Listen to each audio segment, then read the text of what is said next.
Irrigation శాఖపై CM Revanth Reddy ఉన్నత స్థాయి సమీక్షా సమావేశం నిర్వహించారు. తుమ్మిడిహెట్టి బ్యారేజ్ నిర్మాణం వేగవంతం చేయాలని ఈ సందర్భంగా అధికారులను సీఎం రేవంత్ రెడ్డి ఆదేశించారు.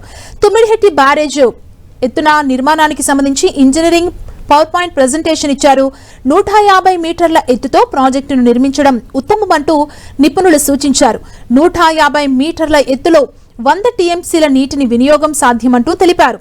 ప్రాణహిత చేవెళ్ల ప్రాజెక్టుకి ఇప్పటికే 11,000 రూపాయల ఖర్చు చేశారంటూ అధికారులు చెప్పారు. 71.5 కిలోమీటర్ల కాలువ నిర్మాణం పూర్తయిందని సీఎంకు తెలిపారు అధికారులు.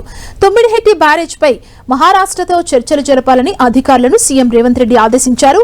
150 మీటర్ల ఎత్తుతో ప్రాజెక్టును నిర్మిస్తే మహారాష్ట్రలో ముంపు ప్రభావం తక్కువన్న సీఎం రేవంత్ రెడ్డి అవసరమైతే ముంపు పరిహారం చెల్లించేందుకు ప్రభుత్వం సిద్ధమని చెప్పారు. తుమ్మిడిహెట్టిపై కేంద్ర మంత్రి కిషన్ రెడ్డికి లేఖ రాయాలని సీఎం రేవంత్ నిర్ణయించారు. మహారాష్ట్ర ప్రభుత్వాన్ని ఒప్పించేందుకు కేంద్ర సహకారం కోరిన సీఎం రేవంత్ తుమ్మిడిహెట్టి ప్రాజెక్టుతో ఆదిలాబాద్ సహా మెట్ట ప్రాంతాలకు సాగు తాగునీరు అందుతుందన్నారు. శ్రీపాద ఎల్లంపల్లి రిజర్వాయర్కు గ్రావిటీ ద్వారా నీరు తీసుకురావచ్చని చెప్పారు.